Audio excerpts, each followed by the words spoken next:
Hey guys, tonight we begin with the shadowy, mud-caked world of Dark Age Britain, a time where central heating meant sleeping next to a goat. Literacy was suspicious behaviour, and a successful day meant not dying of dysentery. So before you get comfortable, take a moment to like the video and subscribe.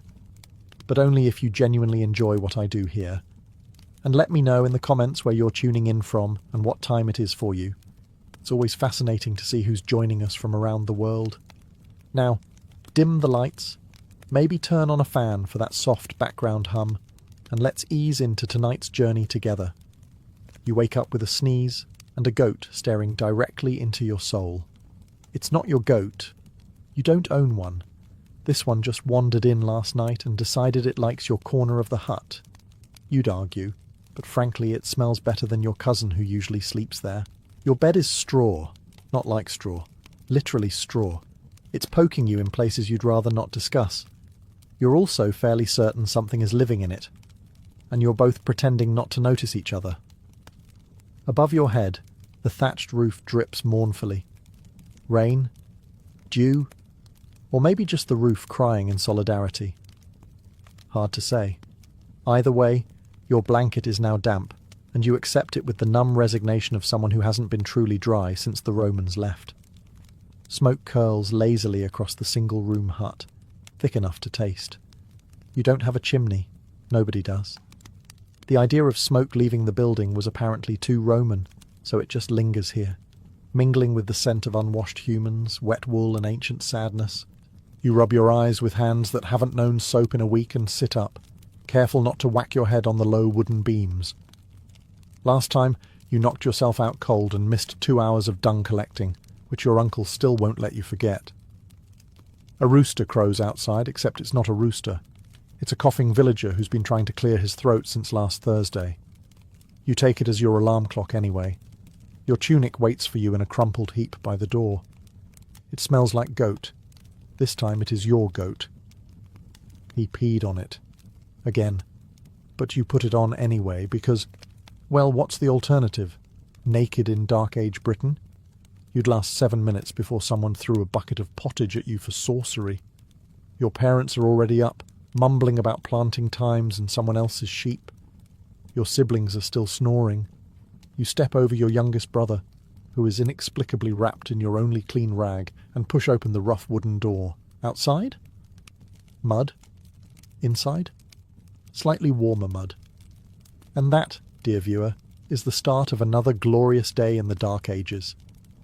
You step outside, squinting into the early morning haze. It smells like damp hay, last night's fire, and something unidentifiable that's either decomposing or fermenting, maybe both. Breakfast time. Now you might think breakfast means food. Cute. That's adorable. In Dark Age Britain, breakfast is less a meal and more of a philosophical concept, like comfort or hope. You trudge over to the cooking pit. There's a clay pot over a low fire, bubbling suspiciously. You pray it's porridge. You once ate something from that pot that turned out to be boiled moss and regret. You only learned that after the village healer suggested laying down and sweating it out. Today's special? Gruel. Again. Thin, grey, and containing approximately 1 oat per person. Still, you grab a wooden bowl. It has only one crack this time. And ladle yourself some of the goo. You try not to think about who stirred it, or with what. There's no spoon inspection committee in the Dark Ages. You sit on a log, dodging a chicken who is entirely too comfortable around human food. The gruel steams in your bowl. You blow on it. A fly lands in it. You blow harder. The fly doesn't leave. You shrug. Added protein. Someone nearby is chewing something loudly. You glance over and see your cousin gnawing on a root, like it wronged him in a past life. He doesn't even notice the mud clinging to it. You try not to make eye contact. Your uncle complains again about how breakfast used to be better before the Romans left. He says this every morning, even though he was born 30 years after they did. You nod respectfully while gnawing your spoon like it's a bone. There is no coffee. There is no tea. There is, however, a warm herbal water your aunt claims helps with the humours. It tastes like sadness and twigs. You drink it anyway because hydration is technically important. By the end of your meal, you're not full, but you're less empty. You take that as a win. Breakfast in Dark Age Britain. It doesn't wake you up, but it does remind you that life is long, cold, and occasionally moss-flavoured. You've barely swallowed the last spoonful of gruel when your mother calls out your name, or at least what sounds like it, muffled through the scarf she's using as a head wrap. The chores await. You were hoping maybe this would be the day you get something exotic, like, say, picking herbs, or helping the blacksmith. But no. Today, like most days, your journey begins with the humble, noble task of shoveling animal dung. Ah, the perfume of Dark Age Britain. You step behind the hut where the animals are penned.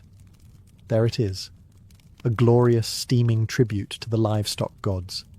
Pigs, goats, cows, and that one particularly vengeful sheep that waits until you're just within range before letting loose like a trebuchet. You grab your wooden shovel.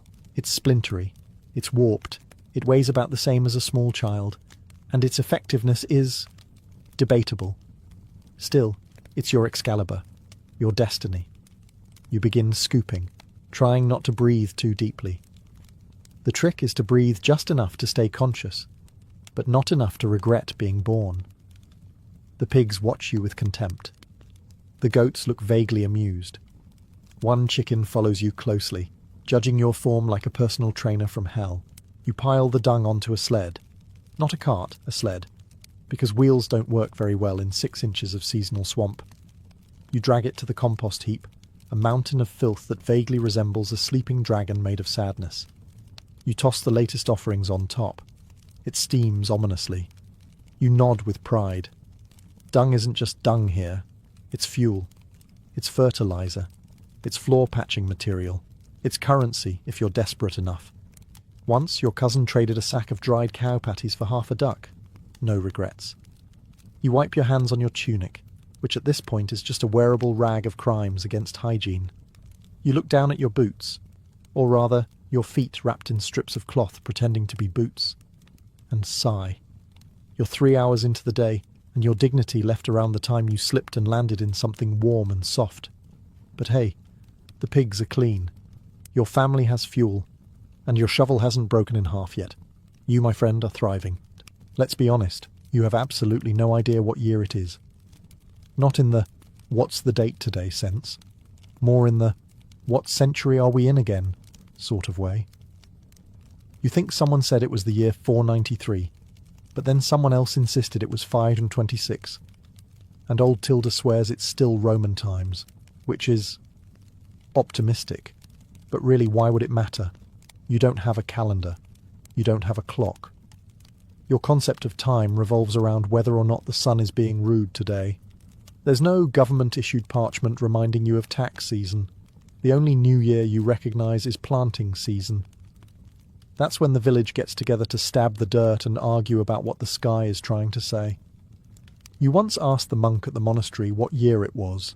He launched into a 3-hour rant about papal decrees, solar cycles, and why Easter can't ever just stay in one place. You nodded politely and backed away before he tried to convert your goat again. The village elder swears it's still the Age of Heroes, which probably just means his back doesn't hurt today. He says this while wearing a rusted helmet as a hat and claiming he fought off a Viking using only a broom and a dream. The children measure time in how many snowfalls since the last piglet was born. You've adapted. You now refer to major events as 3 mudslides ago, or the year of the aggressive goose. You don't know your birthday. No one does. Your age is best described as old enough to help, young enough to complain. Your mother guesses you're 15. Your grandmother says 20. The local blacksmith says you were born during the Big Fire, which helps no one. There are no New Year's resolutions. Just the quiet hope that next winter doesn't eat half the village again. So yes, technically, you live in the Dark Ages. But in your heart, you exist in a timeless soup of chores, mud, and vague seasonal anxiety. Time is an illusion, breakfast is optional, and the only thing that runs on schedule is your goat's digestive system. You, my friend, are free from the tyranny of calendars.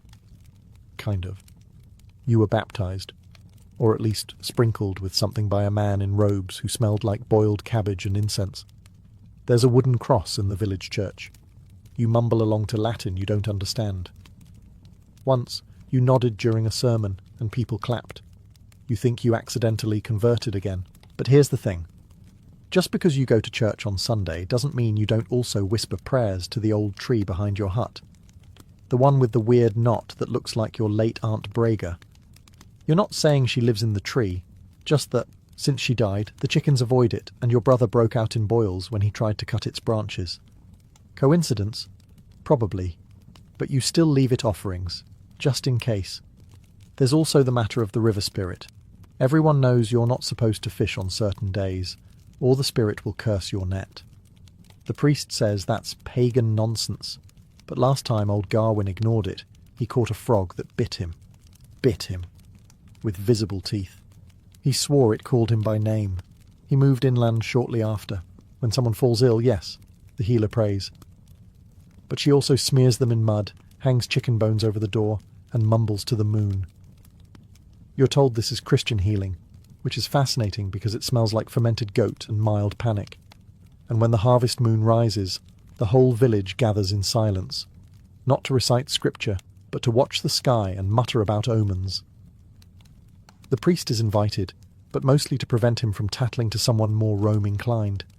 To be clear, you do believe in Christ. You also believe in the moss on the north side of trees, the angry glint in a raven's eye, and the distinct vibe shift that happens when someone says the name Woden after dark. It's not so much that you're confused, it's that you're thorough. You're not hedging your bets. You're diversifying your spiritual portfolio. Welcome to Dark Age Britain, where saints walk beside spirits, and the forest always listens. It's a quiet evening. The chickens are finally roosting. The pigs have stopped fighting with the goats.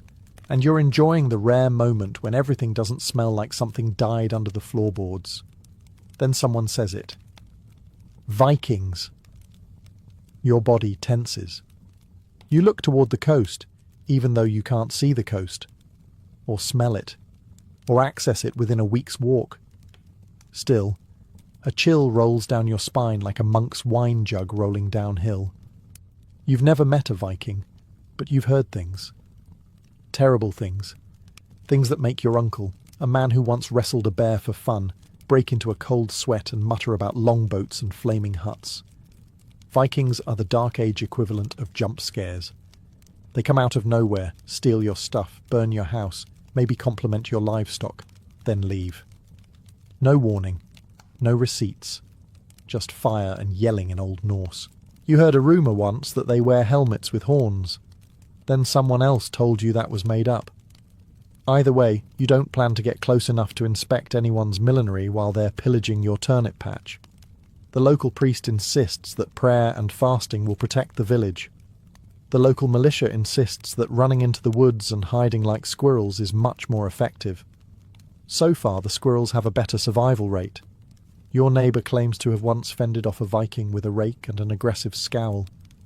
He now lives in a hut with a suspiciously Viking-shaped hole in the roof and avoids loud noises. And while your village isn't coastal, and the only waterway nearby is a glorified puddle with ambition, you still sleep lightly.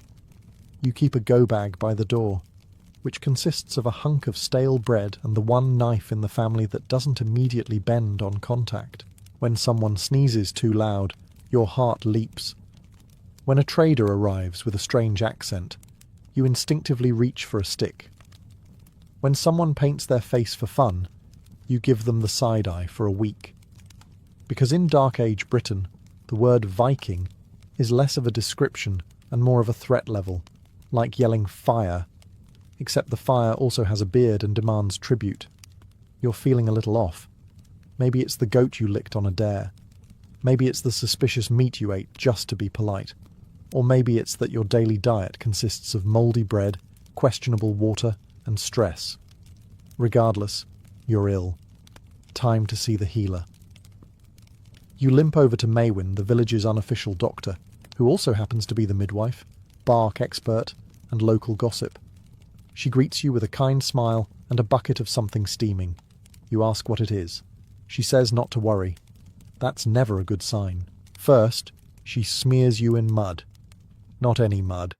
Sacred mud. She insists it came from a bog where a saint once sneezed. You're not sure how one confirms that, but you're already halfway coated, and it's too late to back out now. Next comes the herbal compress, a mix of nettle, moss, and something that smells like despair. She slaps it on your forehead and mutters a chant. You try to stay respectful, but it sounds suspiciously like the lyrics to a tavern song. Then she pulls out the leeches. Of course, they're meant to balance your humours, which you did not realise were out of balance. You thought your only humour was mild sarcasm, but apparently your spleen is angry and your bile is staging a coup. She places the leeches on your feet, your arms, and, disturbingly, your ear. You're told not to flinch. You flinch. One falls into your tunic. Maywin assures you this is a sign of healing. You begin to suspect she just enjoys this. Once the leeches are full and your faith is rattled, she gives you a talisman made of straw, teeth, and possibly someone's old button. You're to wear it until the fever breaks or the moon turns red, whichever comes first. Lastly, she recommends prayers. Lots of them. To saints you've never heard of, and one particularly moody river spirit. You oblige. You can't afford to offend either medicine or water sources right now. You return home, caked in mud, mildly blood-drained, and spiritually confused. You still feel sick, but now you also feel traditional. In Dark Age Britain, healthcare isn't about cures. It's about hope, superstition, and creative applications of swamp materials. And hey, if you survive, it was clearly divine intervention. You smell earthy, and that's on a good day. In Dark Age Britain, bathing is less a routine and more a vague memory. You have bathed before, probably. Once when you were 7 and fell into a river. Once when the healer said you needed to clean your aura. Once when a chicken pooped on your head and your mother insisted. But generally, you avoid it, not because you're lazy. It's logistics. First, water must be fetched from a well, which is half a mile away, and guarded by a goose with a vengeance arc. Then it must be boiled, cooled, and poured into a wooden tub you technically share with 5 family members, 2 cousins, and a goat that won't stop watching. Soap exists, kind of. It's made from animal fat and ash, and it smells like betrayal. It technically cleans you, but it also burns your eyes, your dignity, and your soul. Your neighbours don't judge you for skipping baths. They do too. You all operate under the unspoken agreement that everyone smells, so no one brings it up. Like the strange stains on the village elder's robe, or the rumour that he talks to mushrooms. If you do bathe, it's usually a dry rub with moss or a splash in a stream when no one's looking. Because if someone does catch you bathing, they'll assume you're either possessed or trying to seduce someone. Possibly both. The monks bathe more often, which is suspicious, but they have access to better water, probably because they prayed for plumbing. You considered joining the monastery once, but the vow of silence sounded easier than the vow of celibacy. And yet, somehow, you survive. Your skin toughens. Your immune system levels up like a warrior in a tavern brawl. You've inhaled enough dirt to be 4% soil by mass, and frankly, you think that's part of the charm. When the rains come, you might stand outside and pretend it's on purpose. Just don't do it too long, or someone will accuse you of performing a ritual, and then it's a whole thing involving chickens, Latin, and mild public shaming. So yes, you bathe. Occasionally, dramatically, and under duress. But in a world where hygiene is optional and fleas are family, smelling bad is just part of the ambience. Congratulations, you've moved up in the world. You're not a peasant anymore. You're something else. A minor noble, a well-connected thegn, a cousin to the guy who owns the only functioning mill in the county? Who knows? Titles are vague, but what matters is, you now own 2 tunics. This is wealth. You've got a hall instead of a hut. It leaks slightly less. The floor is still dirt, but now it's decorative dirt. You even have rushes, sprinkled with lavender if you're feeling bold, or stale barley if your servant accidentally raided the ale stock. Speaking of servants, you now have people to do things for you. like turning your animal dung into fertilizer, or throwing bathwater out the window so you don't have to aim it yourself. Power, truly, is measured in how little mud you have to touch with your own feet. Your meals are slightly fancier. Instead of barley stew, you get barley stew with herbs. Maybe even a hint of salted pork, if the pigs weren't mysteriously borrowed by Vikings again. You have a wooden spoon that isn't shared with the goat, but despite all this lavish splendour, you still stink. Everyone does. You have more access to water than the peasants, but also more fur-lined cloaks, sweat-soaked armour, and feasts that involve an uncomfortable amount of cheese and mead. Bathing is a seasonal event, like harvest festivals or surprise Viking raids. Your local priest assures you that God loves humility, and what's more humble than smelling like a damp blanket left in a barn? Cleanliness may be next to godliness, but in your case, next to is separated by a rather pungent moat. Perfume exists, technically, imported from distant lands or cobbled together by your healer using flowers and deer glands. It helps a little. Now you smell like a sweaty meadow instead of just sweat. Progress. Still, peasants admire you. They imagine you dine on gold plates and sleep in feather beds. You do neither, mostly because you're paranoid about being poisoned or stabbed in your sleep by your third cousin. In short, life at the top in Dark Age Britain is better. Just not by modern standards. You're still one bad winter away from wearing a badger for warmth and calling it fashion. But hey, at least you have options. Let's be honest. You can't read. You also can't write, or count past whatever number of fingers and toes you haven't lost to frostbite. But that's okay. Nobody expects you to. You're not a monk, you're not royalty, you're not even an Ethelred, and let's face it, if you were, you'd be too busy trying not to be the unready to bother with books. In Dark Age Britain, education is a luxury, like socks that match, or a winter without dysentery. The only people who get to learn things are monks, nuns, and the occasional noble child who can sit still long enough to not eat the parchment. Monks, of course, are the nerds of the age. They know Latin, Greek, astronomy, and how to draw suspiciously muscular angels in the margins of manuscripts. They live in cold stone buildings, write all day, and pretend to enjoy boiled cabbage. They insist knowledge is power.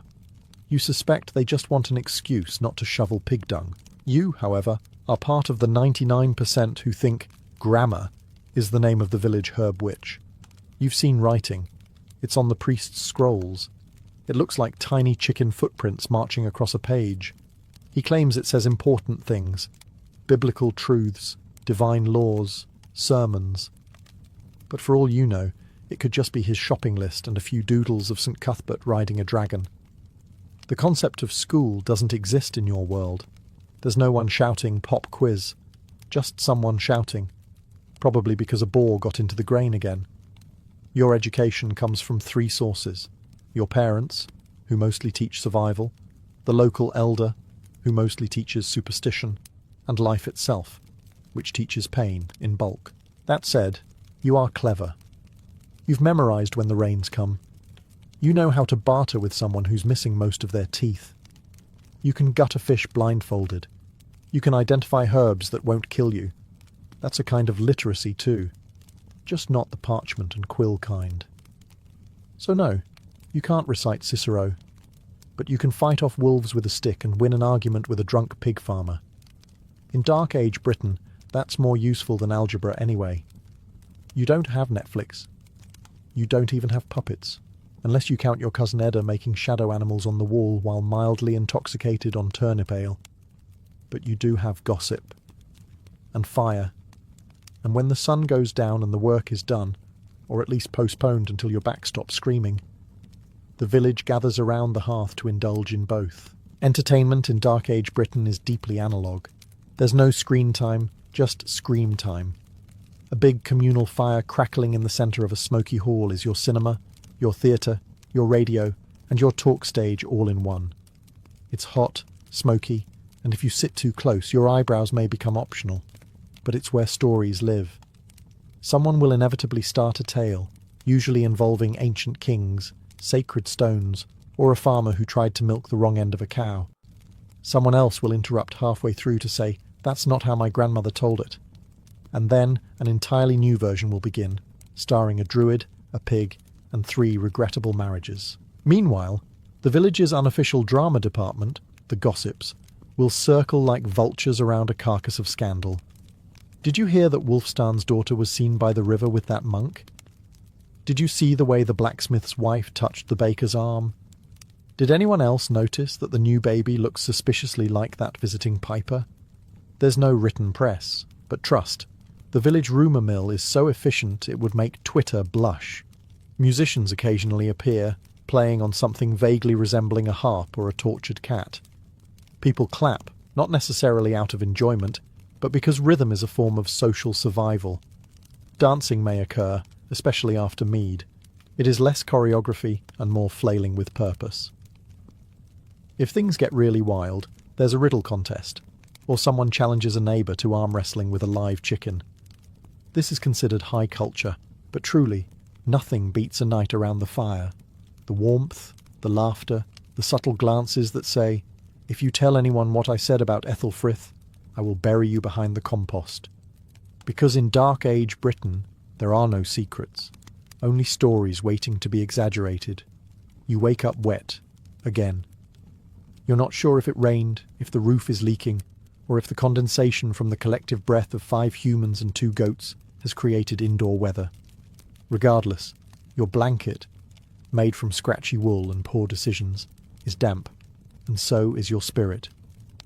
In Dark Age Britain, the weather is less a background feature and more of a recurring villain. It doesn't just happen to you, it hunts you. The rain is not romantic. It is a cold, stinging, morale-destroying deluge that laughs as it soaks through your cloak, your boots, and eventually, your very soul. You have roughly 3 seasons: mud, slightly less mud, and surprise frostbite. Summer exists, technically, but usually arrives like a confused guest at a funeral. Brief, inappropriate, and followed by thunder. Wind is a daily visitor, rattling your thatched roof like it's trying to whisper secrets. It enters every hole in your clothes and every crevice of your house. It's not a breeze. It's a force of nature with opinions and unresolved anger. Snow is even worse. When it falls, you're tempted to lie down in it and give up. It's pretty for about 3 seconds before it melts just enough to become slush, refreezes, and then tries to break your ankles when you step outside. You've learned that clouds aren't just a thing in the sky. They're a mood. When they roll in, your joints ache, your animals get jumpy, and someone inevitably mutters, "It's going to be a bad one." You're not sure what it is, but it's always bad. There's no forecast, of course. The sky is your weatherman, and your weatherman is drunk, angry, and inconsistent. You sometimes try to interpret omens. The way the birds fly, how the pigs behave, or how loudly your neighbour complains about his knees. None of these are reliable, but they're more accurate than the monk who swears by moon phases and goat entrails. Still, despite all this, you persist. You dry your socks over a fire, wring out your cloak, and trudge through the slop with the grim determination of someone who knows the alternative is worse. Because in Dark Age Britain, the weather may be trying to kill you, but so is everything else, and at least the weather doesn't charge rent. You don't marry for love. You marry because your father owns 6 goats, and your future in-laws own 5, and if everything goes well, together they'll produce a small army of bleating, milk-leaking dowry machines. Welcome to Romance Dark Age style. Your courtship lasts roughly as long as it takes to finish a bowl of porridge. You meet your spouse on the same day you exchange vows, which are less "till death do us part," and more "please don't die of dysentery before we've had at least 1 child." Love? That's something poets whisper about, probably in Latin. You, meanwhile, are busy learning to tolerate someone who chews loudly and forgets to wash their feet. Daily. The ceremony itself is modest. Just you, your betrothed, a nervous priest, and an enthusiastic crowd of family members pretending this union isn't mostly about land rights. You exchange oaths, possibly rings, and definitely livestock. Then you're off to the marital hut, which is just like your old hut. Except now it contains even more emotional complexity and 1 fewer exit route. The wedding night is awkward, brief, and closely monitored by relatives who nod approvingly when the deed is confirmed with a stained bedsheet. Privacy is a luxury reserved for nobles and hermits. From there, the relationship blossoms into logistics. Together, you raise pigs, patch roofs, and argue about who left the firewood out in the rain. You have children, partly out of joy, mostly because your village's mortality rate makes it statistically necessary to have at least 8 to end up with 3. If your partner dies, and they probably will, from anything ranging from plague to tripped over a chicken and fell into a well, you remarry with all the emotional ceremony of trading boots. Mourn briefly, then move on. There's barley to harvest. Still, in the quiet moments, there might be affection, a shared laugh, a look across the hearth, a warm bowl of stew offered without being asked. These small mercies, like everything else in Dark Age Britain, are rare, fleeting, and treasured. Because while marriage may be practical, survival is romantic enough on its own. Your ideal death scenario? Falling asleep beside a warm fire, belly full of stew, perhaps surrounded by children who look vaguely like you. Maybe one even becomes a monk and scribbles your name in a dusty manuscript. Edric, who lived, farmed, and passed peacefully, winter of 841. What you'll probably get? Trampled by a runaway ox, or stabbed during a Viking raid while still half asleep and wearing one shoe. In Dark Age Britain, dying quietly in bed is the lottery win of fates. Most people go out like a dropped sack of oats. Suddenly, inconveniently, and with minimal dignity. There's plague, famine, axe wounds, infected splinters, childbirth, and the ever-popular mysterious fever that shows up, boils you alive from the inside, and then politely disappears into the fog. War? That's for nobles mostly. You, being a professional goat-counting peasant, try to avoid anything involving swords unless it's to chase off a wolf. But war doesn't care if you're a soldier. It marches into your village, burns your thatch, and helps itself to your stew. The warriors, when they do die, rarely go quietly. It's all screaming, bleeding, and dramatically dropping a sword while monologuing about vengeance. Even the kings don't fare much better. Most of them die mid-uprising, poisoned by an ambitious nephew, or by accidentally falling off something high after dinner. And yet, there's a strange romance in it all. The bards love a good death, especially if it's confusing. He died bravely, choking on a fishbone while singing of glory, they'll say. Your actual death probably involves mud, poor lighting, and someone yelling, "Fetch the leeches!" The monks claim you should die with a clean soul. You're not entirely sure what that means, but just to be safe, you've confessed to things you didn't even do, like stealing Brother Cuthbert's apples. You did. They were sour anyway. In the end, all you want is for someone to remember your name. Maybe carve it into a stone, or mumble it at a feast. You've survived frost, famine, and the neighbour who coughs blood in your direction every spring.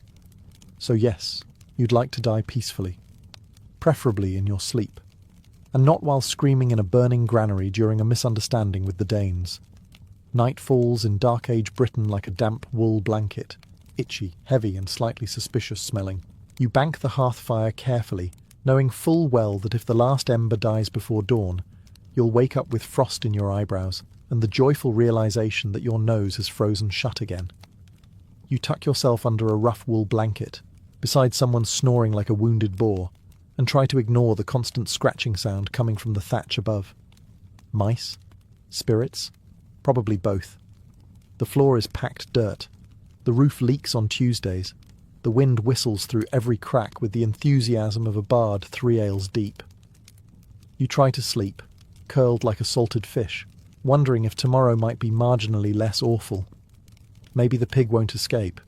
Maybe the priest won't lecture you for sneezing during Mass. Maybe you'll find that comb you lost last spring.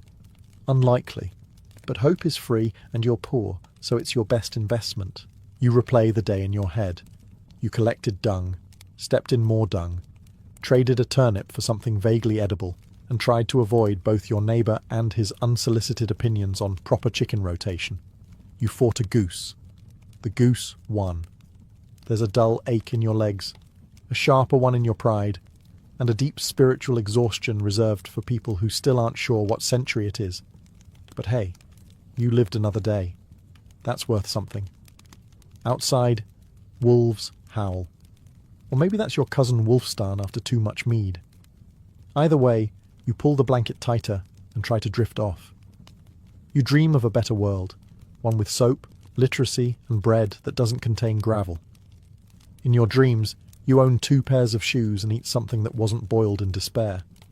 Will tomorrow be different? Probably not. But you'll get up anyway. Because you always do. Because in Dark Age Britain, survival is its own quiet rebellion. You're not a hero. You're not a legend. You're not even literate. But you endure. And that, somehow, is enough. If you were a medieval peasant, your daily meals were less about variety and more about survival. Every morning might begin with a rough porridge, sometimes called pottage, a thick, unappetizing stew of oats or barley boiled in water. It was filling, yes, but hardly exciting. Flavour was a luxury you couldn't afford. A pinch of onion, garlic, or cabbage thrown in was as close to seasoning as most peasants ever got. Salt, considered ordinary today, was so expensive that it was used sparingly, reserved for preserving food rather than improving taste. Bread was the cornerstone of your diet, but not the fluffy white loaf we picture now. Instead, you ate coarse, heavy black bread, made from rye, barley, or whatever grain could be ground into flour. It was dense, dark, and sometimes even mixed with ground beans, acorns, or peas to stretch it further. Fresh bread was rare. More often, slices from yesterday's loaf were used as makeshift plates, known as trenchers. These hunks of stale bread soaked up broth or meat juices if you were lucky enough to get any. And when the meal ended, the sodden trencher might be eaten or tossed to the dogs. Meat was scarce on the peasant's table, often appearing only during feast days or festivals. The average villager couldn't dream of eating beef or pork regularly. Livestock were too valuable alive, producing milk, eggs, or wool. Chickens might be slaughtered occasionally, but more often they were kept for their eggs. In times of desperation, peasants sometimes trapped small game or ate whatever could be foraged, mushrooms, berries, or even tree bark boiled down in grim famines. Fish, on the other hand, could occasionally be found in rivers and ponds, though catching them without permission from a lord's land was illegal and punishable. Still, hunger often pushed peasants into risky ventures, sneaking into woodlands to snare rabbits, or fishing in forbidden waters. What tied all of this together was uncertainty. Your meals depended on the harvest, and when the rains failed or blight struck, the spectre of famine loomed large. During these dark times, pottage became thinner, bread smaller, and the gnawing ache of hunger more familiar. For peasants, eating wasn't about pleasure. It was about making it through another day. While peasants scraped by on porridge and black bread, the nobility dined in a world that seemed almost fantastical by comparison. At a lord's table, food wasn't merely about nourishment, it was about wealth, status, and the spectacle of abundance. A banquet was a chance to impress guests, reinforce power, and remind everyone of the hierarchy that defined medieval society. The menu for nobles was dominated by meat, something peasants rarely touched. Beef, pork, venison, and mutton appeared regularly, roasted on great spits over open fires. Game birds, pheasants, partridges, swans, and even peacocks, were prized for their rarity and prestige. In fact, it wasn't uncommon for a roasted bird to be redressed in its colourful feathers after cooking, presented at the table as a dazzling centrepiece. This wasn't just food, it was theatre. Pies were another staple of aristocratic dining. But these weren't the sweet fruit pies familiar to us today. Medieval pies were hearty, filled with minced meat, spices, and sometimes dried fruits. The pastry coffin that held them wasn't always intended to be eaten. It often served as a cooking vessel or container to transport the filling. For the wealthy, these pies were symbols of ingenuity and excess. stuffed with combinations of flavours unimaginable to the poor. Spices made the difference between a noble's feast and a peasant's meal. Imported from the Middle East and Asia through long, dangerous trade routes, spices such as pepper, cinnamon, cloves and saffron were staggeringly expensive. To season a dish with them was to announce one's wealth to the entire hall. The noble palate became accustomed to sweet and savoury combinations, with meats seasoned with sugar, dried fruits, and aromatic herbs.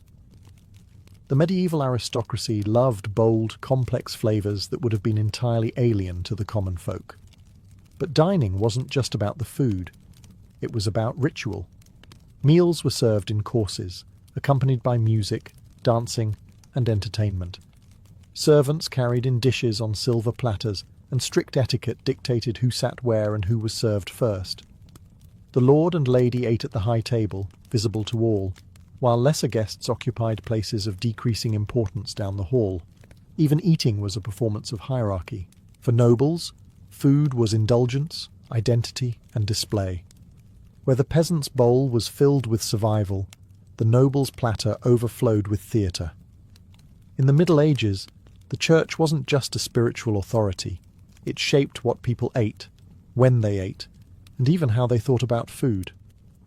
One of the clearest examples was the strict regulation of meat consumption. According to Christian doctrine, Fridays, along with Lent and other holy days, were days of fasting from meat. But fasting didn't necessarily mean going hungry. It meant turning to alternatives, most famously fish. For peasants, this often meant salted or dried fish, preserved in barrels for the long haul from coastal fisheries. It wasn't glamorous, but it fulfilled the requirement of abstaining from meat. Wealthier households, however, had access to a staggering variety of aquatic life: freshwater pike, carp, and eels from rivers, as well as herring, cod, and sturgeon brought inland from the sea. The wealthy even dined on delicacies like oysters and lampreys, considered luxuries at the medieval table. Monasteries, bound by the strictest fasting rules, became centres of fish production. Many abbeys constructed elaborate fish ponds, ensuring a steady supply year-round. The monks, unsurprisingly, grew creative. They classified certain animals as fish to bend the rules. Beavers, because of their tails, and even barnacle geese, which were said to grow from driftwood on the seashore, were deemed acceptable fasting food. It sounds absurd to us, but it reveals how central faith was to shaping medieval diet. Fish wasn't merely a religious substitute, it was also a symbol of purity. In a world where fresh meat often spoiled quickly, fish represented the ability to follow divine law while displaying wealth and discipline. Salted herring became a cornerstone of trade, especially in northern Europe, fueling the prosperity of cities like Lübeck and Bruges. In fact, the medieval economy of entire regions thrived on the need for fish during fasting days, yet not everyone enjoyed it. To many peasants, dried herring was monotonous, tough, and sometimes barely edible. For nobles, however, fish became another stage for extravagance. Sauces flavoured with exotic spices or sweetened with sugar transformed it into a dish of luxury rather than obligation. The church's dietary laws left no one untouched. Whether you were a ploughman chewing on salted herring, or a noble savouring sturgeon glazed with cinnamon, your plate was a reflection of faith. In the Middle Ages, what you ate wasn't just about survival, it was about salvation. If there was one drink that united both peasants and nobles in the Middle Ages, it was ale. Not water, not milk, but ale. The reason was simple. Water was often unsafe to drink. Wells could be contaminated, streams filled with waste, and stagnant ponds carried disease. Brewing ale, however, required boiling water, which killed off harmful bacteria. So, whether you were a farmer in a thatched cottage or a baron in a stone hall, ale flowed at your table from dawn to dusk. For peasants, this meant small ale, a weak, low-alcohol brew consumed daily, even by children. It was nourishing, hydrating, and safer than the village well. Families brewed it at home, often with whatever grains were available. It wasn't glamorous, but it kept thirst at bay. Brewing was usually women's work. Alewives could even earn a living selling their surplus to neighbours, making ale one of the earliest female-dominated trades in medieval society. Nobles, of course, had stronger, richer versions at their feasts. Ale could be dark, thick and hearty, or flavoured with herbs like bog myrtle, yarrow or heather in the days before hops became common in Europe. Imported wines also graced noble tables, especially in regions close to trade routes with France, Italy and Spain. But even in great halls, ale remained a staple, poured from massive pitchers into pewter goblets as minstrels played and jesters entertained. Drinking was more than hydration. It was social glue. Alehouses dotted villages and towns, serving as the medieval equivalent of the local pub. Here peasants gathered to gossip, strike deals or relax after a day in the fields. Laws were even passed to regulate the strength and quality of ale, with official tasters, known as ale conners, roaming from tavern to tavern to make sure brewers weren't cheating customers. Of course, heavy drinking came with consequences. Chronic drunkenness was mocked in plays, chastised in sermons, and feared by wives whose husbands squandered wages in alehouses. Yet despite the warnings, the culture of ale endured.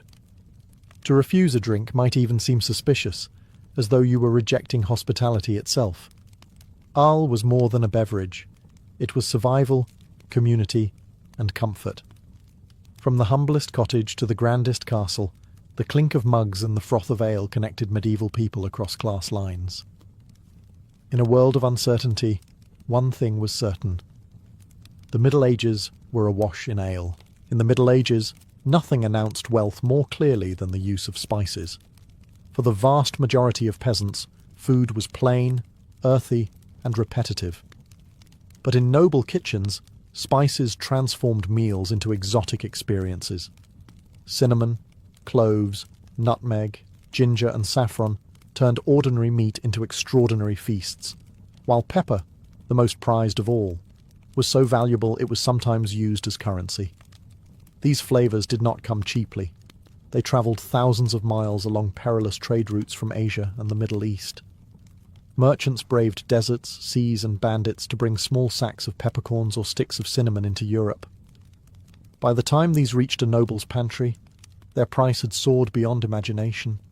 A handful of saffron could cost as much as a horse, while a pound of pepper was worth more than a labourer's yearly wage. To sprinkle spices liberally at a banquet was to declare without words, "I can afford the world." But spices weren't only about flavour, they carried symbolic meaning. Medieval medicine, rooted in the theory of the four humours, taught that foods influence the body's balance of hot, cold, wet, and dry. Spices were considered hot and dry, thought to stimulate digestion and protect against illness. Physicians recommended them for stomach troubles, fevers, and even melancholy. Nobles, eager to display both refinement and health, leaned heavily into spice-laden dishes. Recipes from aristocratic cookbooks reveal just how complex medieval cuisine could be. Meat might be stewed with cinnamon and sugar, fish flavoured with ginger and raisins, or sauces thickened with almonds and saffron. Sweet and savoury pairings, which seem unusual to modern tastes, were common and highly prized. To a peasant, the idea of eating rabbit in a sauce of wine, honey and cloves would have been unthinkable, both for cost and imagination. Spices also carried a mystical allure. They came from lands barely understood by Europeans, associated with the distant Orient and the legends of silk, incense and gold. Their presence on the table was as much about storytelling as it was about eating, each pinch a reminder of distant lands and dangerous journeys. For nobles, spices were more than condiments. They were jewels of the kitchen, tokens of global connection, and declarations of dominance. To own them was to control a luxury that few in Europe ever even smelled. For peasants, meanwhile, spice remained a rumour, something whispered about, but almost never tasted. Life in the Middle Ages was never stable when it came to food. The rhythm of the seasons dictated whether people dined in abundance or suffered in scarcity. In good years, barns overflowed with grain, herds were healthy, and markets bustled with produce. But when the rains failed, Frosts lingered, or disease struck crops and livestock. Famine spread like a shadow across the land. For peasants, these swings between feast and famine were most brutal. A successful harvest meant hearty pottage with beans, leeks, and perhaps even scraps of bacon to flavour the pot. Bread loaves could be baked in bulk and stored, and the village might celebrate with an occasional communal feast, roasting an ox or sheep for everyone to share. Festivals like harvest time or religious holy days provided rare moments of plenty, where even the poorest bellies were briefly full, but in bad years, survival strategies grew desperate. With fields failing, people turned to substitutes. Acorns ground into meal, weeds boiled into bitter soups, and even the bark of trees peeled and eaten in extremity. Chroniclers describe peasants scavenging for roots and grasses, while noble lords retreated into their storerooms, rationing out preserved grains and salted meats. Starvation sharpened class divides, reminding everyone who had control over the land and its produce. Nobles were not immune to scarcity, but they had resources to cushion the blow. Their pantries held salted hams, smoked fish, and barrels of preserved fruits, lasting through lean months. They could also import goods from other regions when local harvests failed. Yet even castles felt the pressure when famine spread widely. Feasts grew smaller, spices more carefully measured, and meat less freely offered to guests. Religion also played into the rhythm of feast and famine. Lent and fasting periods were enforced across all classes, deliberately reducing rich food intake and stretching supplies. This rhythm of restraint was followed by bursts of indulgence during feasts like Easter or Christmas, when the tables overflowed with roasted meats, pies, and puddings. The cycle of denial and reward was woven into the medieval experience of eating. Ultimately, medieval diets were shaped as much by uncertainty as by tradition. Food was fragile, vulnerable to the whims of weather, war, and plague. In a single year, one village might celebrate abundance while another starved. To live in the Middle Ages was to live at the mercy of both the soil and the sky, feasting one month and fasting the next. If noble halls dazzled with display and peasant huts scraped by with survival, monasteries offered a very different relationship with food. For monks and nuns, meals were less about indulgence and more about discipline, food as fuel for prayer, contemplation, and service to God. Yet even within this simplicity, monastic diets reveal much about medieval life. The rule of Saint Benedict, which guided many monastic communities, emphasized moderation. Meals were to be plain, frugal, and taken in silence. Meat from four-legged animals was often forbidden, with fish, eggs, cheese, and vegetables serving as the primary sources of nourishment. Bread and ale, of course, remained staples. Monks typically ate twice a day, once at midday, and again in the evening, though fasting days reduced this to a single meal. The idea was not to starve, but to curb gluttony and keep the body humble before God. Food was eaten in the refectory, a large communal dining hall. Silence was enforced, and instead of chatter, one monk read aloud from scripture or the writings of saints. This turned meals into spiritual exercises, reminding the brethren that even eating could serve a higher purpose. The act of consumption was sanctified by ritual, reinforcing the monastery's rhythm of prayer, labour, and restraint. Monasteries also became famous for their innovations in food production. To sustain themselves, monks maintained orchards, vineyards, gardens, and fish ponds. These self-sufficient systems allowed monasteries to flourish even during times of famine. In fact, some of the earliest developments in brewing and cheese-making came from monastic communities whose skill and discipline produced goods valued across Europe. Beer brewed by monks was clean, nourishing, and reliable. Centuries later, some of those traditions still survive in Trappist ales. Of course, human nature crept in. Records show that some monasteries bent the rules, interpreting no meat as no beef or pork, while happily consuming poultry. Wealthier abbeys, flush with donations, sometimes enjoyed meals that looked suspiciously like noble feasts, complete with spiced fish and elaborate pastries. These excesses drew criticism, but they also reflected how even sacred spaces were not immune to the temptations of comfort and status. Ultimately, monastic meals represented an ideal: simplicity, discipline, and devotion. Food was not meant to distract from God, but to support a life dedicated to Him. In a world of hunger and indulgence, the monastery carved out a unique middle path where every bite was both nourishment and prayer. In the Middle Ages, what you ate wasn't just about filling your stomach. It was about telling the world who you were. Food reinforced social hierarchy as clearly as clothing, castles, or land ownership. Every meal was a silent declaration of rank. For peasants, the food on the table was basic, coarse, and repetitive. Their meals declared poverty, but also resilience. Porridge, black bread, beans, and seasonal vegetables were not only the cheapest sustenance, but also the food of necessity. If a peasant was seen eating meat too often, it might raise suspicion. Was he poaching from the Lord's land, or flaunting resources he shouldn't have? Even in diet, peasants had to keep within invisible boundaries. Nobles, by contrast, built their identities around abundance and excess. A medieval lord's feast was theatre designed to awe both guests and dependents. Elaborate banquets showcased exotic meats, sugar sculptures, and spice-heavy sauces. Wealth wasn't just tasted, it was displayed. For a noble to dine simply might risk whispers of weakness. Even the choice of drink, fine imported wine for nobles, weak ale for peasants, reinforced the gulf between classes. Clergy occupied a complex middle ground. Monks were supposed to eat modestly, but wealthy monasteries sometimes grew notorious for their indulgence. Bishops and abbots dined closer to nobles than peasants, their tables filled with fish, wine, and pastries. To eat richly was to mirror the grandeur of the church itself. In this way, religious and social status intertwined through food.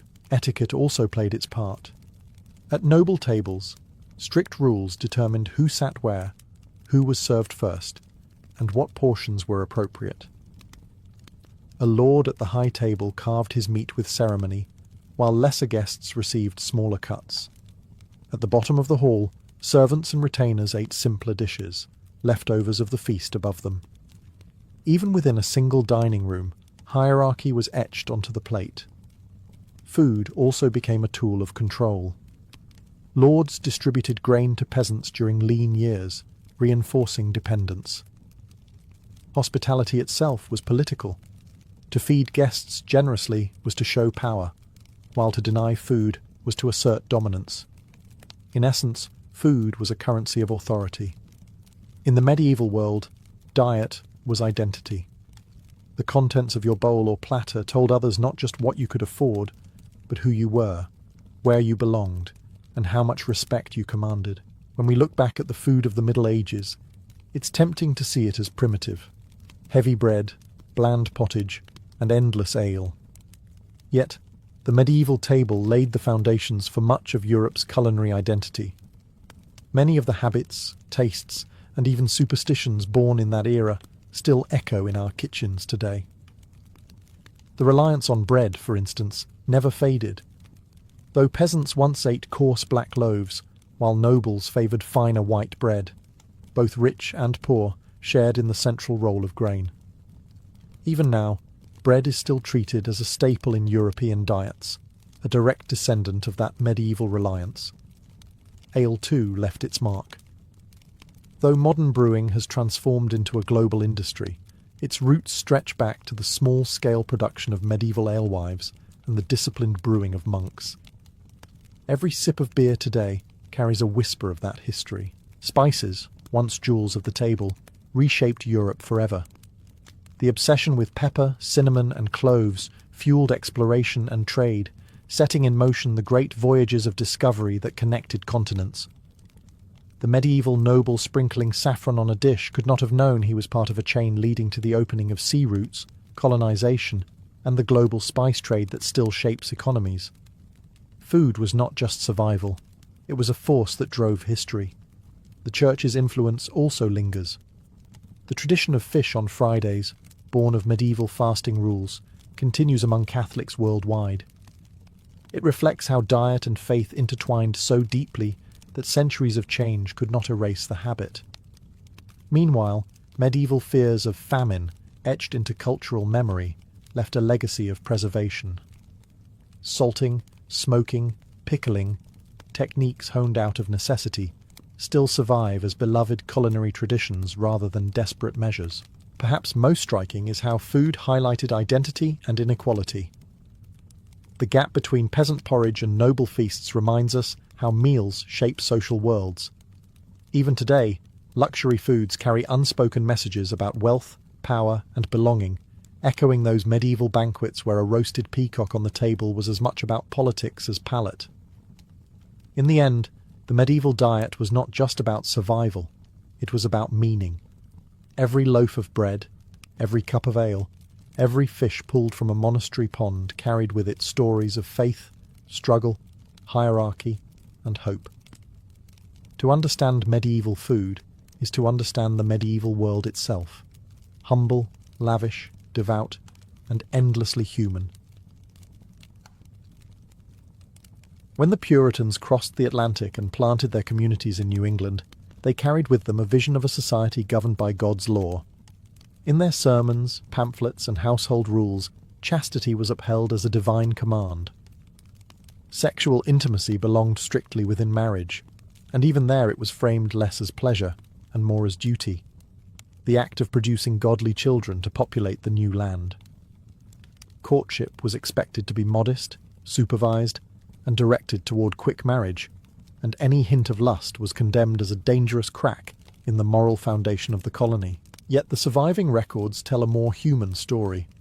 Despite the fire and brimstone warnings of ministers, desire did not vanish in the cold New England air. In fact, court documents reveal that premarital pregnancy was strikingly common. Historians estimate that in some communities, as many as 1/3 of brides were already expecting a child when they walked down the aisle. The timeline was difficult to deny. Children born less than 9 months after weddings raised eyebrows, and in many cases, the evidence was undeniable. Colonial leaders knew the reality, but balanced it with pragmatism. As long as a couple married before the child was born, communities often looked the other way. A baby arriving a little early was embarrassing, but not ruinous. What mattered most was the preservation of marriage as an institution. If young people stumbled, the solution was to marry them quickly, turning scandal into a union that reinforced family and community ties. Still, ministers thundered from the pulpit, warning of damnation for fornication and painting premarital sex as both a sin against God and a threat to the survival of the colony. The contrast between the ideals of purity and the evidence in the record books created a tension that defined colonial sexual culture. People lived in two worlds at once: the world of official morality, shaped by sermons and punishments, and the world of human desire, shaped by whispers, secret meetings, and hurried marriages. This clash between rigid religious ideals and ordinary human realities didn't just create moral debates, it fueled gossip, court cases, and scandals that would echo through the communities of colonial America. In colonial America, courtship was both a personal and a public affair. Young men and women were expected to choose their partners carefully, not only for affection, but also for the stability of family, property, and community reputation. Yet, within this careful process, one curious and controversial practice flourished: bundling. Bundling allowed courting couples to spend the night together in the same bed, seemingly shocking to modern ears. But in the Puritan colonies, it was considered a compromise between strict morality and youthful desire. The young man and woman would lie together fully clothed, or with a wooden board placed between them, or sometimes wrapped tightly in separate sacks, meant to prevent physical intimacy. The idea was to give couples private time to talk, bond, and build trust, without crossing the line into sin. But human nature rarely followed the rules. Communities that tolerated bundling often saw predictable results: a rise in premarital pregnancies. Colonial birth records show many children born suspiciously early after their parents' wedding, and letters and diaries hint at the quiet acceptance of these situations. The practice, though officially frowned upon, was often overlooked because it was practical.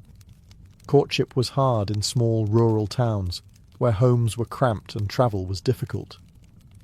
Bundling gave couples rare privacy, and parents often accepted it as long as marriage quickly followed. Of course, not everyone approved. Ministers railed against bundling, describing it as a dangerous temptation and a slippery slope toward fornication. Moralists saw it as evidence of weakening spiritual discipline, while gossips in the village whispered about which couples had taken bundling too far. Yet, like many colonial customs, it survived precisely because it fit into the realities of daily life. In practice, bundling represented the blurry line between ideal and reality. Officially, it was about restraint. Two people talking into the night about marriage, their lives wrapped in wool blankets and faith. But in reality, it often tested the boundaries of chastity, and sometimes those boundaries collapsed. When a young woman became pregnant, the expectation was clear. The couple must marry, and quickly. Thus, bundling became both a symbol of Puritan compromise and a source of scandal. It showed how colonial society tried to control desire, but also how desire found its way around wooden boards and sackcloth barriers. Marriage in colonial America was far more than a romantic union. It was the foundation of society itself.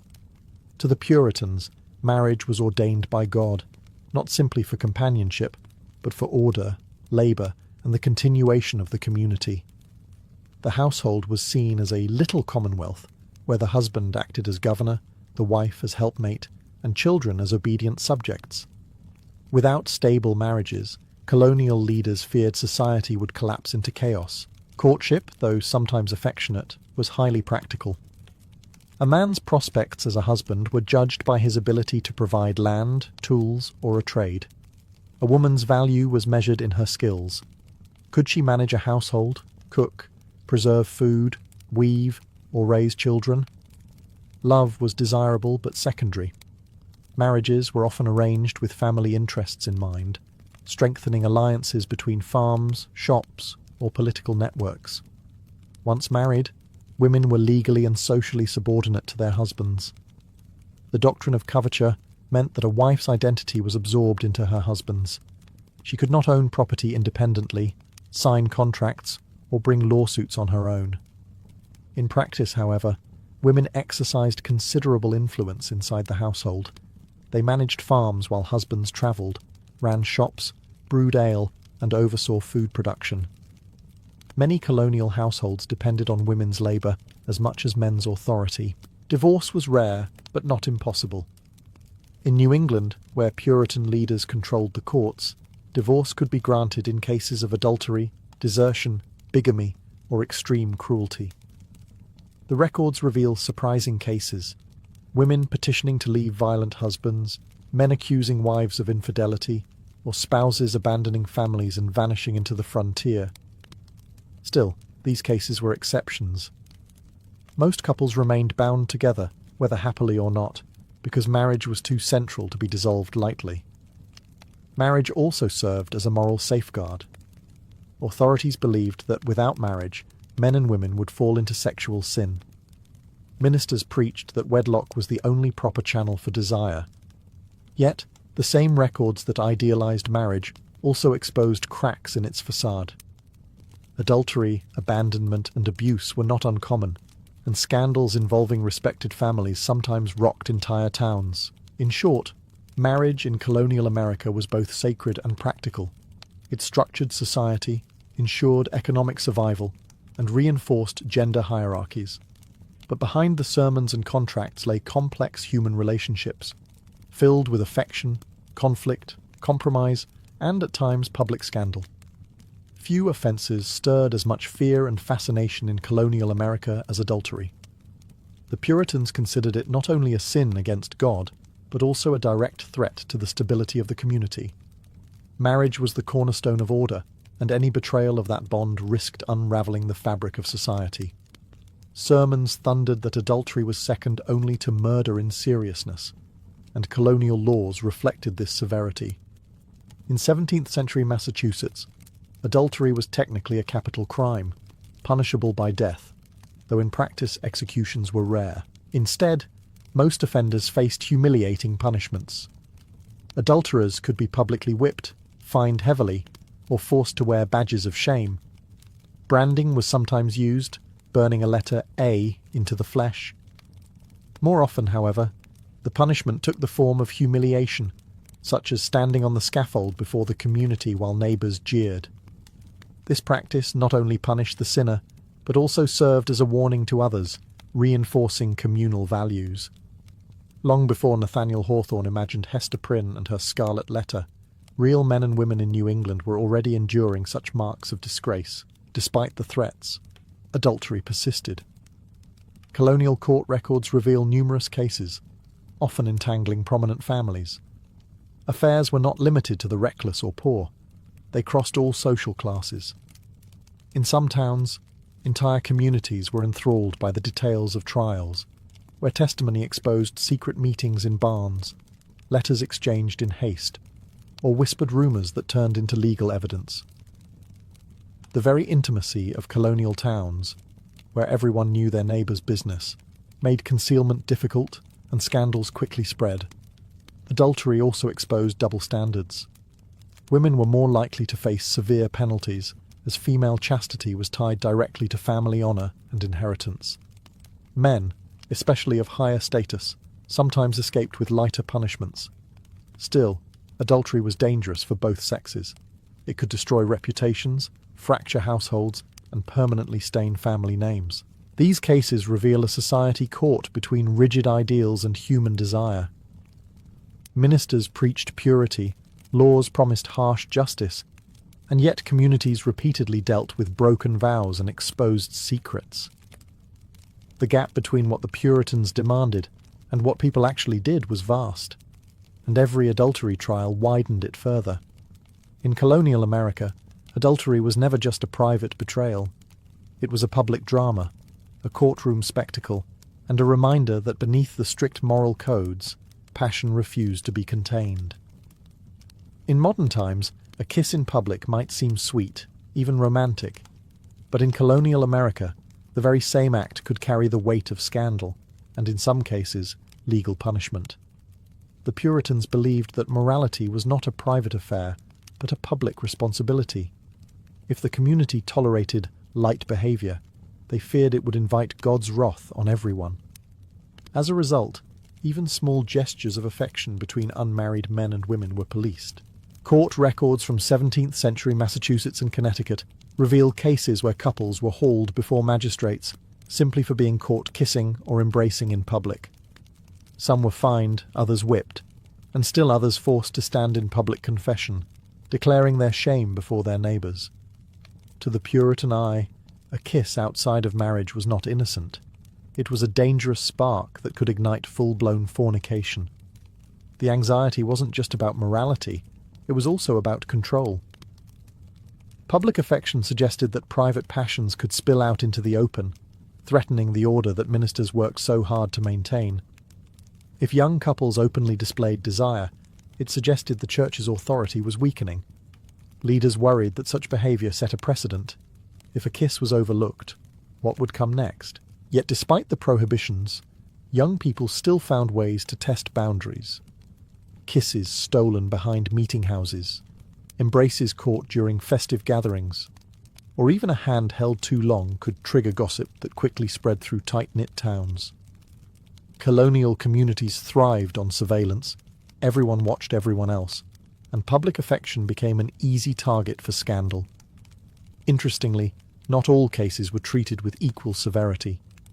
A married couple caught kissing in public might be gently scolded for indecency, but unmarried couples faced far harsher consequences. In the Puritan worldview, a husband and wife already had God's sanction. Young lovers did not. And while punishment for kissing might seem absurd today, it reflected the broader Puritan obsession with guarding chastity at every possible stage. These laws reveal how little room colonial society allowed for romance as we imagine it. Love and marriage were framed in terms of duty and discipline, not passion. Yet the persistence of these cases shows that ordinary people still sought affection, despite the risks. In a world where desire was supposed to stay hidden, even a kiss could become a crime. Despite the sermons, despite the laws, and despite the constant threat of public punishment, prostitution found its place in colonial America. Wherever there were ports, taverns, and soldiers, there were also women who sold companionship and men who paid for it. It was an open secret, one that moral leaders railed against but never fully eliminated.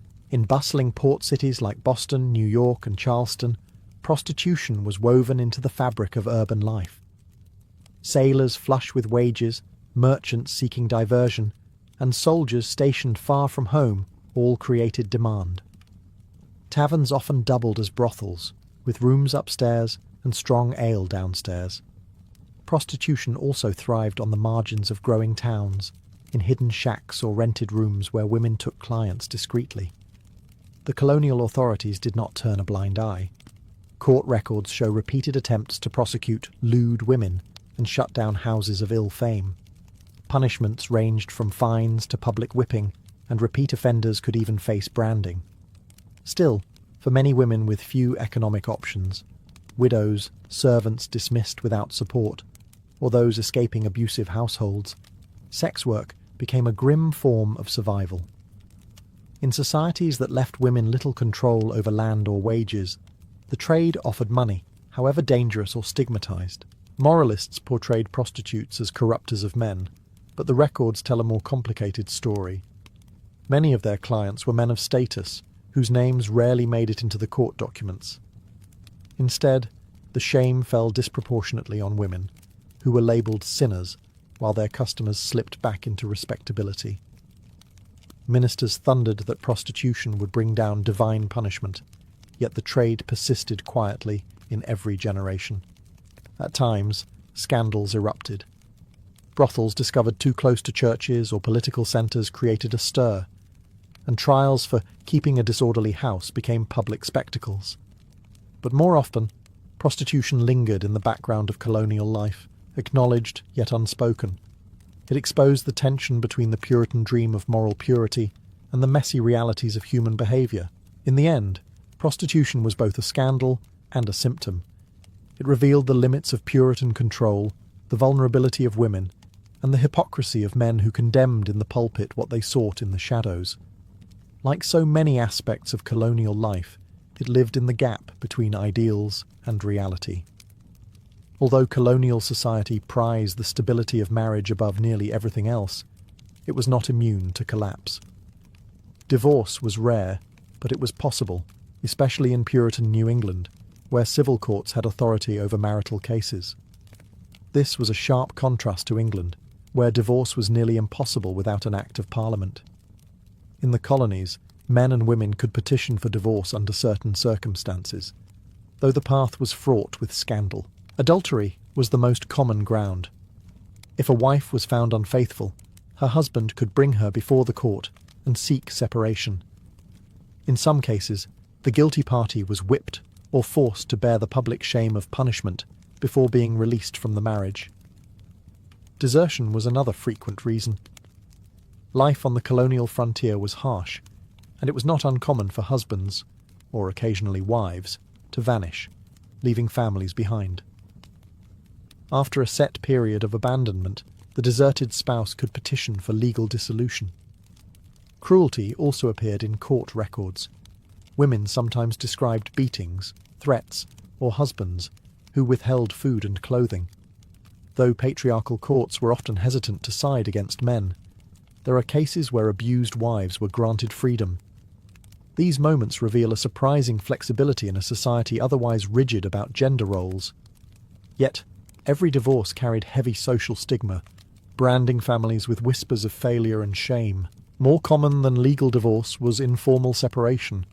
Some couples simply drifted apart, especially in less regulated frontier settlements. A man might leave for trade or war and never return.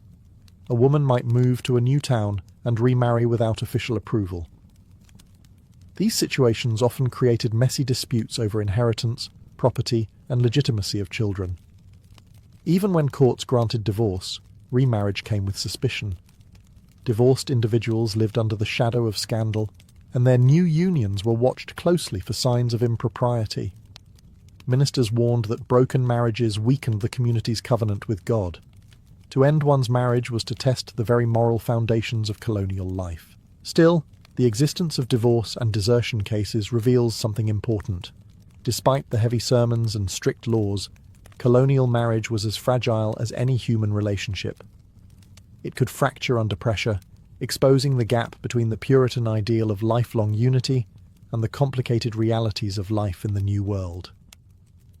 Colonial America was a world where privacy was almost non-existent.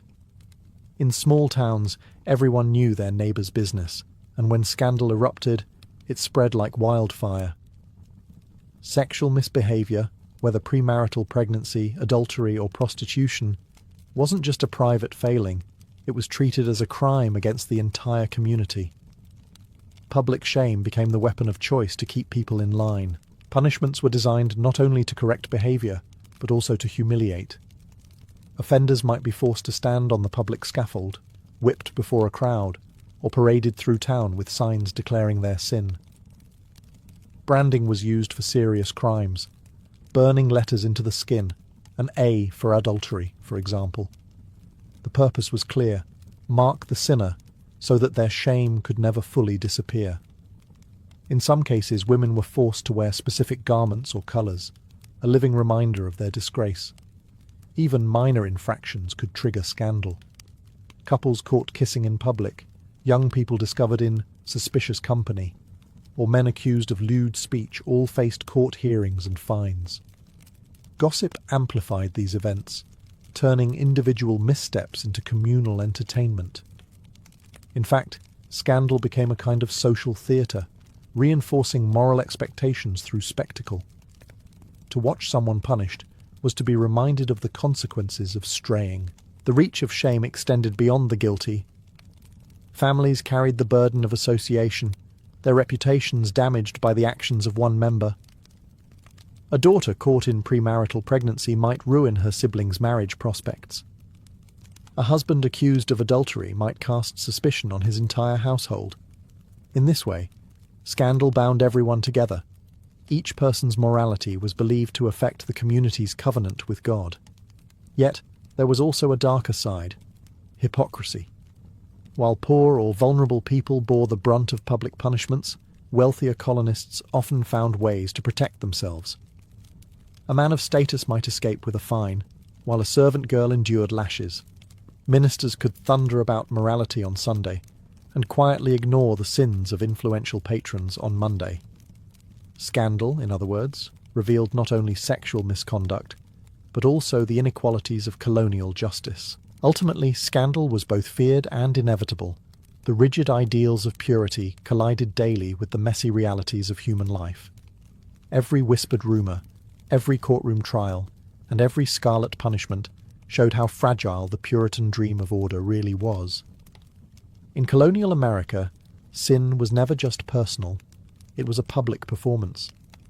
When we step back from the sermons, punishments, and courtroom dramas of colonial America, one truth stands out. Sex, marriage, and scandal shaped the very fabric of early society. The Puritans and their neighbours believed they were building a city upon a hill, a model of moral purity. Yet beneath the surface, desire and human frailty constantly undermined those lofty ideals. The strict rules about chastity and marriage were meant to protect more than just individuals. They were designed to safeguard the community. Leaders feared that unchecked sexuality would corrode family life, disrupt inheritance lines, and invite God's judgment. That's why infractions, from kissing in public to adultery, became public matters, prosecuted in court and punished on the scaffold. To modernize, it may seem harsh, but to colonists, morality was communal, not private.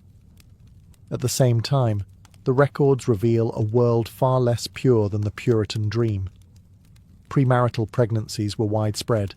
Bundling often blurred the line between restraint and temptation, and prostitution thrived wherever soldiers and sailors gathered. Adultery trials filled court dockets, and desertion cases exposed the fragility of marriages under the strain of frontier life. In every colony, human behaviour slipped through the cracks of strict regulation. leaving behind a trail of scandal. These contradictions left a lasting legacy. On one hand, the obsession with morality laid the groundwork for later American traditions of public judgment about private behaviour. Scandals involving sex, marriage, and reputation would continue to dominate American culture long after the colonial era, from 19th century sermons on fallen women to modern political sex scandals. The idea that private passion could become a public crime did not die with the Puritans. It evolved. On the other hand, the endurance of these scandals also revealed resilience. Despite the sermons, despite the punishments, people still sought love, intimacy, and connection. Women and men bent rules, tested boundaries, and sometimes paid dearly for it, but they also reminded their communities that human nature could not be fully suppressed. Desire, in all its messy reality, was as much a part of colonial America as sermons and stocks. The legacy of colonial love and scandal, then, is twofold.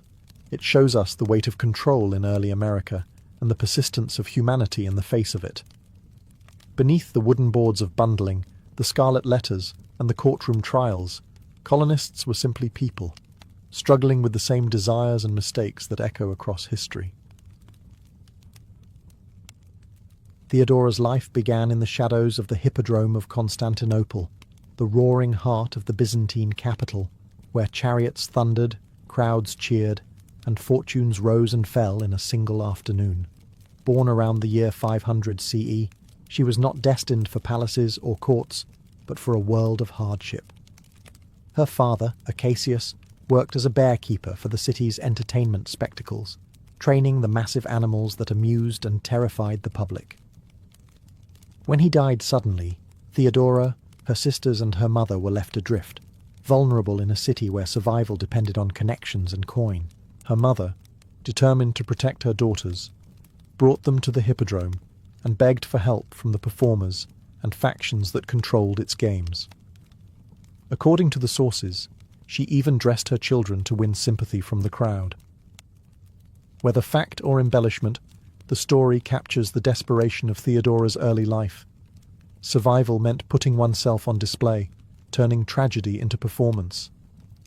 As a child, Theodora was exposed to the underbelly of Byzantine society, where entertainers, dancers, and courtesans carved out precarious lives at the margins of respectability.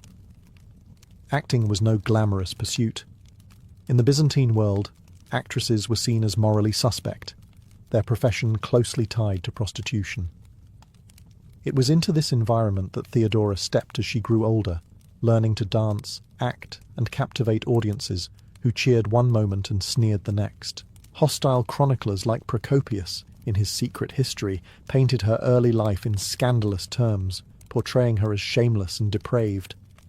Yet his venom also reveals something else. Theodora had presence. She could command attention, charm an audience, and hold her own in a male-dominated world. The very skills that critics used to shame her, wit, allure, and resilience, would later make her formidable as empress.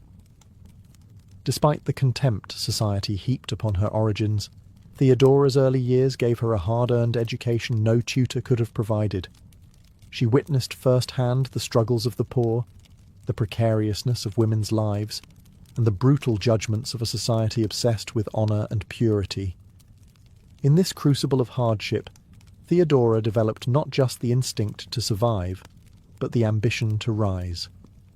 What began as a childhood in poverty laid the foundation for one of the most astonishing ascents in imperial history. By the time Theodora entered her teenage years, she was already part of Constantinople's entertainment world, a realm that dazzled the masses, yet condemned its performers. To be an actress in the Byzantine Empire was to live with a permanent stain. Women on the stage were assumed to be courtesans, their art inseparable from scandal. For Theodora, this world was both a cage and a classroom. According to Procopius's infamous Secret History, she performed in provocative plays and delighted audiences with bold humour. He relished recounting lurid details, likely exaggerated to discredit her later as empress. But what emerges from beneath his venom is a woman who had mastered attention.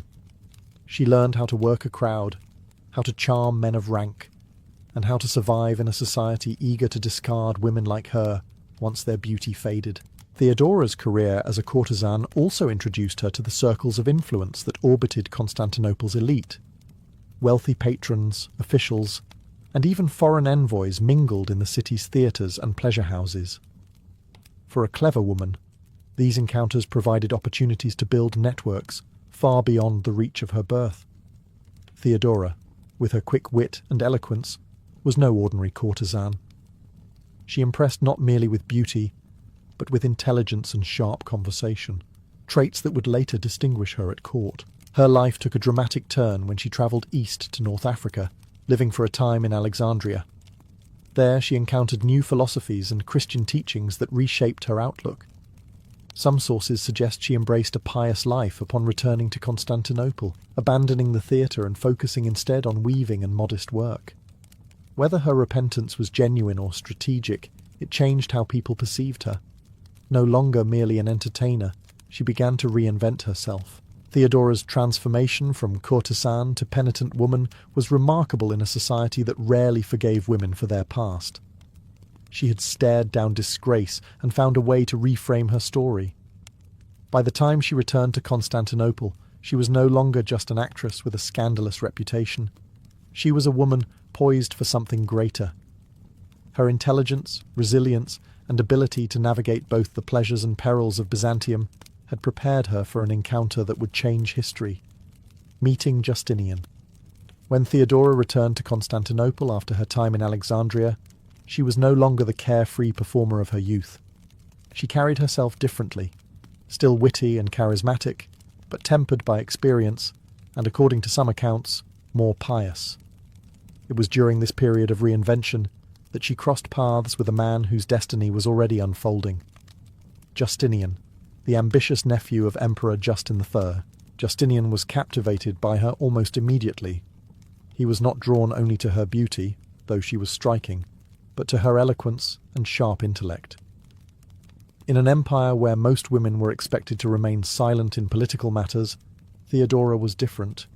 She could debate, she could advise, and she could argue with conviction. For a man like Justinian, already envisioning reforms, conquests, and imperial grandeur, Theodora was the ideal partner, not merely a lover. There was one obstacle: Byzantine law. At the time, men of senatorial rank were forbidden to marry actresses, a ban that would have made marriage impossible for Justinian and Theodora. But Justinian's determination was legendary. He persuaded his uncle, the emperor, to change the law in 524 CE, specifically allowing such unions. By 525, Theodora was not only his wife, but also his closest confidant. Their marriage was unusual for the time, not arranged for political gain, not simply a convenient match, but a bond rooted in mutual respect and partnership. Contemporaries were scandalized.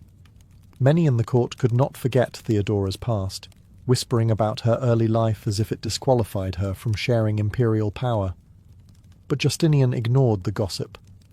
He saw in her what others could not: a woman of remarkable resilience, unshakable loyalty, and keen judgment. To him, she was indispensable. Their marriage also marked the beginning of a new chapter in Byzantine politics. Unlike most imperial consorts, Theodora did not remain in the background. She sat beside Justinian, advised him in council, and even had laws issued in her name. For the first time, the Byzantine Empire had a true imperial partnership, with a woman from the margins of society elevated to the highest throne in Christendom. What began as a scandalous match became one of the most enduring partnerships of the ancient world. Theodora had defied her past, defied the law, and defied the expectations of her society. With Justinian at her side, she was no longer an actress or courtesan. She was an empress in the making. When Justinian ascended the throne in 527 CE, Theodora was crowned alongside him, not as a silent consort, but as Augusta, Empress of the Byzantine Empire. This act alone was extraordinary. Traditionally, imperial wives were respected but politically invisible, their influence confined to the private sphere. Theodora broke this pattern instantly. From the moment the crown touched her head, she made it clear she intended to be more than ornamental. Theodora sat beside Justinian in court and appeared with him in public ceremonies. Mosaics from Ravenna immortalize her regal presence, draped in purple robes and jewels, exuding authority. She was no mere companion. She was a co-ruler, acknowledged as such by foreign envoys and Byzantine subjects alike. Justinian, far from keeping her at arm's length, valued her counsel. He sought her opinion on matters of state, relied on her judgment in legal disputes, and even allowed her to sponsor legislation in her own name. Her influence quickly became visible in social reforms. Theodora championed laws protecting women and children, many of them shaped by her own difficult past. Brothel keepers were forbidden from forcing women into prostitution, and laws were enacted to give actresses and courtesans new opportunities to leave their professions. She established houses of refuge for women who wanted to escape exploitation, offering them food, shelter, and training. These policies were unprecedented in Byzantium, and reveal her deep empathy for those who, like her younger self, had been trapped at society's margins. Theodora also strengthened protections for married women. New laws increased the penalties for rape and expanded women's rights in divorce and property disputes. In a patriarchal world where women's voices were often silenced, her reforms gave them a measure of security and recognition they had rarely known before. Naturally, her activism drew criticism. Aristocrats sneered at her background, while conservative clergy grumbled about her audacity to shape laws. Chroniclers hostile to her, like Procopius, depicted her as domineering, ruthless, and even cruel. Yet the very venom of her critics confirms her extraordinary power. Few women of the age commanded such authority, and fewer still were resented so fiercely for it. By the end of the 520s, Theodora was no longer the courtesan whispered about in taverns. She was empress, legislator, and protector of the vulnerable, a woman who had taken her painful past and transformed it into a platform for justice and power. In January of 532 CE, Theodora faced the moment that would define her legacy, not as a courtesan, nor as Justinian's wife, but as a ruler in her own right. Constantinople erupted in chaos during the Nika Revolt, a violent uprising that began with tensions between rival chariot racing factions in the Hippodrome. What started as a sporting rivalry between the Blues and the Greens quickly exploded into a political rebellion against Justinian's heavy taxes and unpopular policies. For 5 days, the city burned. Mobs stormed the streets, torched public buildings, and demanded Justinian's overthrow. The rebellion culminated in a dramatic moment inside the palace. Justinian, rattled by the violence and the scale of destruction, considered fleeing the capital. His advisors whispered of retreat to safety, abandoning Constantinople to the rioters. Many expected Theodora to remain silent or follow her husband into exile. Instead, she rose to speak. Her words, preserved by historians, resound through the centuries. She reminded Justinian and his council that emperors are not made to run. Royalty is a fine burial shroud, she declared, insisting it was better to die as rulers than to live in disgrace as fugitives. In that instant, Theodora's courage stiffened Justinian's resolve. Her defiance turned panic into determination, and the court chose to fight rather than flee. The decision was brutal. Justinian summoned his generals, Belisarius and Mundus, who devised a plan to trap the rioters in the Hippodrome. Imperial troops stormed in, cutting down rebels in a massacre that left tens of thousands dead. The revolt was crushed with overwhelming force, and Justinian's throne was secured, but it was Theodora's resolve that made it possible. The Nika revolt revealed her steel. To the people of Constantinople, she was no longer merely the empress who had risen from scandal. She was the co-sovereign whose courage saved the empire. Theodora had transformed her past hardships into unshakable determination. She understood humiliation, and she refused to let Justinian or herself endure it again. From that day on, no one in Byzantium could doubt her influence. Theodora was not a consort hiding in the shadows of power. She was its backbone, a voice of iron when others faltered. The empress had proven herself in fire and blood, and the empire would never forget it. After the smoke of the Nika revolt cleared, Theodora turned her focus not only to securing Justinian's rule, but also to reshaping Byzantine society. She knew the pain of exploitation firsthand, and unlike many rulers of her time, she remembered those left voiceless and powerless. As empress, she wielded her influence to pass reforms that directly improved the lives of women and the marginalized. One of her most groundbreaking acts was aimed at protecting women forced into prostitution. She passed laws that banned brothel keepers from coercing young girls into the trade and made it easier for women to lead lives of exploitation. To support them, Theodora established institutions like the Convent of the Metanoia, a refuge where former prostitutes could find shelter, food, and training in weaving and other crafts. For many, this was the first chance at dignity and stability they had ever known. Her legal reforms extended to marriage and family life. She pushed through laws granting women greater rights in divorce, allowing them to leave abusive husbands and claim dowries more securely. Rape laws were tightened, with harsher punishments for offenders, while widows were given more protection against predatory relatives. These were not minor tweaks, but major shifts in a society where women were largely expected to endure hardship silently. Theodora also recognized the vulnerabilities of children and the poor. She expanded protections for orphans, ensuring they could inherit property and be shielded from exploitation by guardians. At her urging, laws curbed the trafficking of young girls across the empire. To the wealthy elite, these measures seemed unnecessary or even scandalous. Why should an empress care so deeply for those at the bottom? But for the powerless, her reforms were lifelines. Of course, critics painted her actions as hypocrisy, suggesting she overcompensated for her own scandalous past. Procopius, in his venomous secret history, accused her of cruelty and vanity, insisting her piety was a mask. Yet even his spiteful accounts cannot erase the fact that her reforms outlasted her reign, shaping Byzantine law for generations. Through her policies, Theodora redefined what it meant to be an empress. She was not content with jewels, ceremonies, or mosaics.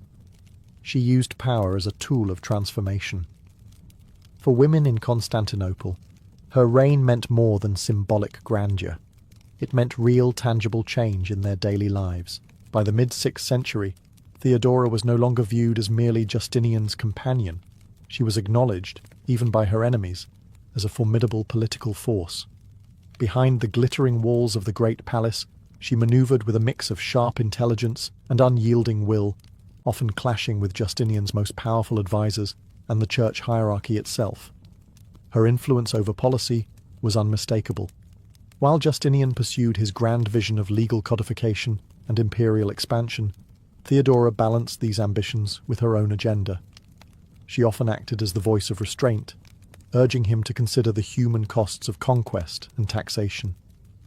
Yet at the same time, she did not shy away from ruthless pragmatism.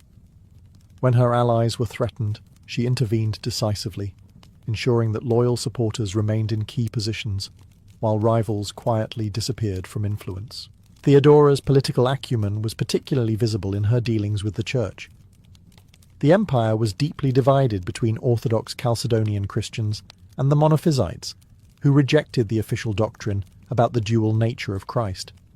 While Justinian leaned toward orthodoxy, Theodora championed the Monophysites, providing them refuge in Constantinople and using her position to shield their leaders from persecution. To her critics, this was dangerous heresy. To her allies, it was proof of her courage to defy the establishment. In doing so, she carved out her own religious constituency, one that strengthened her political base. Her clashes with Justinian's advisors could be equally dramatic.